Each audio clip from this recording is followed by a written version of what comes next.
Hello friends, welcome back to my YouTube channel all in one story time. Shivpur शहर दिखने में शांत था। सुबह सुबह मंदिर की घंटियां, गलियों में झाड़ू लगाती औरतें, दूध वाले की साइकिल, सब कुछ सामान्य। पर इन्हीं साधारण गलियों के भीतर कई घरों में असाधारण चुप्पियां पड़ रही थी। आनंद विहार कॉलोनी का मकान नंबर 27 भी ऐसा ही एक घर था। इसी घर में रहते थे राघव शेखावत और उनकी नंदिनी शेखावत। शादी को 6 साल हो चुके थे। 6 साल जो सुनने में कम लगते हैं, पर जीने में बहुत लंबे होते हैं।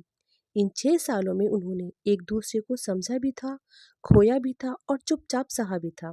उनकी एक बेटी थी अनवी, 5 साल की, बड़ी बड़ी आंखों वाली, हर वक्त सवाल पूछने वाली। उस सुबह भी कुछ सामान्य ही था। नंदिनी रसोई में खड़ी थी, कुकर की सीटी की आवाज के साथ उसकी सोच भी पक रही थी। आज अनवी का स्कूल में फंक्शन था, राघव के ऑफिस में मीटिंग थी और महीने का बजट फिर गड़बड़ा गया था। अनवी, जल्दी करो, बस आ जाएगी, नंदिनी ने आवाज लगाई। राघव अखबार पढ़ते हुए बोला, हर रोज यही हड़बड़ी क्यों रहती है? नंदिनी कुछ नहीं बोली। वो जानती थी सुबह बहस ठीक नहीं, पर कई बार चुप्पी भी आग बन जाती है। दोपहर को राघव ऑफिस से लौटा, थका हुआ था, चिड़चिड़ा भी। नंदिनी ने बस इतना कहा, बजट थोड़ा टाइट है, इस महीने बाहर खाने से बचे तो बेहतर होगा। राघव का चेहरा तमतमा गया। मतलब, मैं कमा रहा हूँ और मुझे ही सिखाओगी? मैं सिखा नहीं रही, बस कह रही हूँ, नंदिनी ने संयम से कहा। हर बात में टोका क्यों जाता है मुझे? राघव की आवाज तेज हो गई। नंदिनी भी अब तक चुप नहीं रह पाई, क्योंकि हर बात में तुम अपनी ही चलाते हो बस। यही वो वाक्य था। राघव को लगा जैसे उसकी मर्दानगी पर चोट हो गई हो। उसका हाथ उठा और एक जोरदार थप्पड़ नंदी के गाल पर पड़ा। वो संभल भी नहीं पाई थी कि दूसरा तीसरा थप्पड़ लगते ही कमरा सन्नाटे से भर गया। अनवी दरवाजे के पीछे सब देख रही थी। नंदी की आंखों से आंसू झरझर बहने लगे। उसकी आंखों में अपमान था, गहरा, ठंडा, चुभता हुआ। उसने पास पड़ी सैंडल उठाई और राघव की ओर फेंक दी। सैंडल का एक सिरा उसके सिर को छूता हुआ निकल गया। बस यहीं से कहानी ने करवट ली। अगर उस दिन राघव ने माफी मांग ली होती या नंदन ने बात ना बढ़ाई होती, तो शायद आज बात यहाँ तक ना बढ़ती। और फिर रिश्तेदारों को मौका मिल गया। राघव के मामा गोविंद शेखावत बोले, आज सैंडल, कल कुछ और, ऐसी औरत घर नहीं चलाती। सुधा चाची ने भी आग में घी डाला। जो औरत पति पर हाथ उठाए वो वफादार होती है, ना पतिव्रता। उधर नन्नी के मायके में माँ सरोज देवी रोती रही। पिता मोहनलाल गुस्से में बोले, अगर आज चुप रही तो कल जिंदा नहीं छोड़ेगा। किसी ने ये नहीं पूछा थप्पड़ क्यों मारे गए। गुस्से, अपमान और दूसरों की बातों में राघव ने वो कह दिया जो किसी स्त्री की आत्मा पर वार करता है। तुम चरित्रहीन हो। नन्नी जैसे पत्थर की हो गई। उसने भी जवाब में कहा, और तुम दहेज के लोभी हो। दोनों जानते थे दोनों आरोप झूठे थे, पर झूठ जब रिश्तेदारों की जुबान पर चढ़ जाए तो सर दब जाता है। मामला कोर्ट तक पहुंच गया, शिवपुर जिला न्यायालय, और अब उनका दूसरा घर बन गया। वकील बोले, कागज चले, तारीखें बढ़ती गईं। अनवी कभी माँ के साथ, कभी पिता के साथ। वो पूछती, मम्मी पापा कब साथ आएंगे? नंदी जवाब नहीं दे पाती। राव को नजरें चुरा लेता। 2 साल बीत गए। आखिरकार वही हुआ जो समाज चाहता था, तलाक। 6 साल का रिश्ता 2 साल की फाइलों में दफन हो गया। राघव और नंदी अब सिर्फ कागजों पर जुड़े थे। हाथों में तलाकनामे थे, दिलों में अधूरापन। और कहानी अब उस मोड़ पर आ पहुंची जहां से या तो सब खत्म होता है या कुछ नया शुरू। शिवपुर जिला न्यायालय से बाहर निकलते हुए नंदी के कदम भारी थे। हाथ में पकड़े तलाक के कागज हल्के थे, पर दिल पर उनका वजन असहनीय। 6 साल का रिश्ता कुछ दस्तखतों में सिमट गया था। राघव उससे थोड़ी देर चल पा रहा था। न नजरें मिली थी, न कोई शब्द। अदालत के बाहर दोनों परिवारों के लोग अपने अपने हिसाब से राहत और जीत का जश्न मना रहे थे। चलो चाय पी लेते हैं, किसी ने कहा, और बिना सोचे सब रामू चाय वाले की दुकान की ओर बढ़ गए। रामू चाय वाले की दुकान शिवपुर की सबसे पुरानी दुकानों में से एक थी। लकड़ी की बेंच, धूल से सना टीन का छप्पर और उबलती चाय की खुशबू। संयोग ऐसा हुआ कि दोनों पक्ष एक ही दुकान पर आ बैठे, और उससे भी बड़ा संयोग, नंदिनी और राघव एक ही मेज के आमने सामने, लकड़ी की बेंच और उनके बीच पहली 6 साल की दूरी। हाथों में तलाकनामे थे, दोनों चुप थे, इतनी चुप्पी कि आसपास की आवाजें भी दूर लगने लगी। नंदी ने ही चुप्पी तोड़ी, उसकी आवाज में न कटुता थी न व्यंग। कॉन्ग्रेचुलेशंस, वो हल्की सी मुस्कुराई। जो तुम चाहते थे वही हुआ। राघव ने उसकी ओर देखा। उस मुस्कान में जीत नहीं थी, थकान थी। तुम्हें भी बधाई हो, उसने कहा। तुमने भी तलाक लेकर जीत हासिल कर ली। नंदिनी ने धीरे से पूछा, क्या तलाक जीत का प्रतीक होता है? राघव राघव के होठ हिले पर शब्द नहीं निकले। कुछ पल बाद नंदिनी बोली, तुमने मुझे चरित्रहीन कहा था। उसका स्वर सपाट था, जैसे किसी और की कहानी सुना रही हो। राघव की उंगलियां कागजों को मरोड़ने लगी। वो मेरी सबसे बड़ी गलती थी, उसने कहा। मुझे ऐसा कभी नहीं करना चाहिए था। नंदी ने उसकी ओर देखा, आंखों में न आंसू थे न गुस्सा। मैं बहुत टूट गई थी, वो बोली, क्योंकि पुरुष यही शब्द सबसे पहले हथियार बनाता है। राघव की आवाज भारी हो गई। नंद तुम बहुत उज्जवल हो नंदिनी, मुझे शर्म आती है कि मैंने तुम्हारे बारे में ऐसा कहा। कुछ देर की चुप्पी, फिर राघव बोला, तुमने भी मुझे दहेज का लोभी कहा था। नंदिनी ने बिना नजर हटाए कहा, गलत कहा था। राघव चौंका। मैं कोई और आरोप लगा सकती थी, वो बोली, पर मैंने जानबूझकर वही कहा जो समाज जल्दी मान लेता है। उसने गहरी सांस ली। पर सच ये है कि तुम दहेज के लोभी नहीं थे। रामू ने प्लास्टिक के कप में चाय रख दी।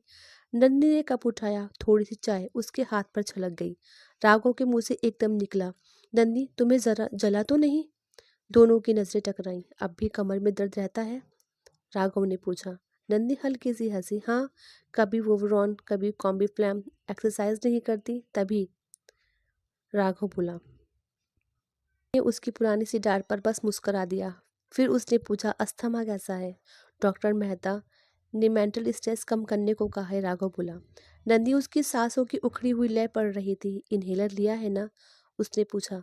आज भूल गया, राघव बोला। तभी सांस भारी लग रही है, नंदी ने हमदर्दी से कहा।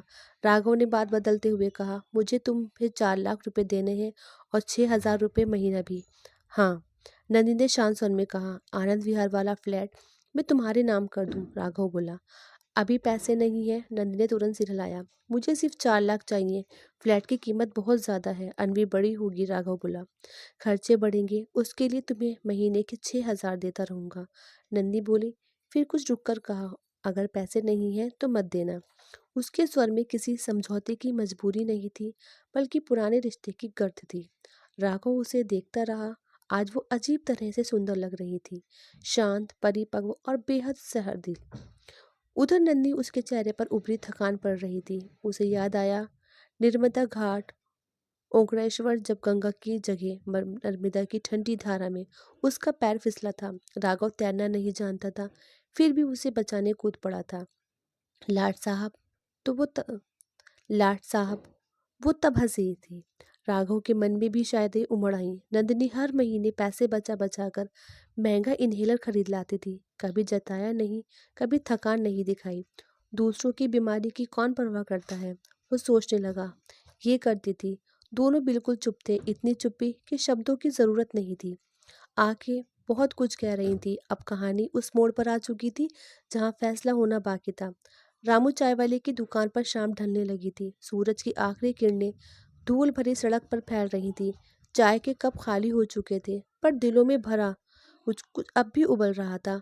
राघव और नन्ही अब भी उसी लकड़ी की बेंच पर बैठे थे। आसपास बैठे लोग अपनी अपनी बातों में मशगूल थे। दुनिया जैसे ठहर गई थी। राघव ने गहरी सांस ली। उसके चेहरे पर एक अजीब सी झिझक थी, वैसी झिझक जो बड़े फैसलों से पहले आती है। नंदिनी, उसकी आवाज थोड़ी कांपी। मुझे एक बात कहनी है। नंदिनी ने उसकी ओर देखा। उसकी आंखें नम थी, पर चेहरा शांत। कहो, उसने बहुत धीरे से कहा। डर लग रहा है, राघव ने स्वीकार किया। नंदी हल्की मुस्कुराई। डरो मत, हो सकता है तुम जो कहने वाले हो वही मेरे मन की बात हो। कुछ पल राघव शब्द ढूंढता रहा, फिर बोला, इन 2 सालों में मैंने बहुत सोचा। हर तारीख, हर कागज, हर बहस के बाद घर लौटकर सिर्फ एक ही सवाल मेरे मन में रहता था, क्या हमने सही किया? नंदिनी चुप रही। उसकी आंखें अब भी उस पर टिकी थी। तुम बहुत याद आई, राघव ने कहा। हर दिन, हर रात। नंदिनी की पलकें भारी हो गईं। तुम भी, उसने स्वीकार किया। राघव ने सीधे उसकी आंखों में देखा। मैं आज भी तुमसे प्रेम करता हूँ। नंदिनी के भीतर कुछ टूटकर बहने लगा। मैं भी, उसने कहा। दोनों की आवाज जज्बातों से भरी थी, कोई नाटकीय नहीं, कोई दिखावा नहीं, बस सच्चाई। राघव ने हल्के से हाथ कांपते हुए कहा, जिंदगी को एक नए मोड़ नहीं दे सकते? नंदिनी ने पूछा, कैसा मोड़? फिर से साथ रहने का, राघव बोला। इस बार सिर्फ पति पत्नी नहीं, अच्छे दोस्त बनकर। कम बोलेंगे?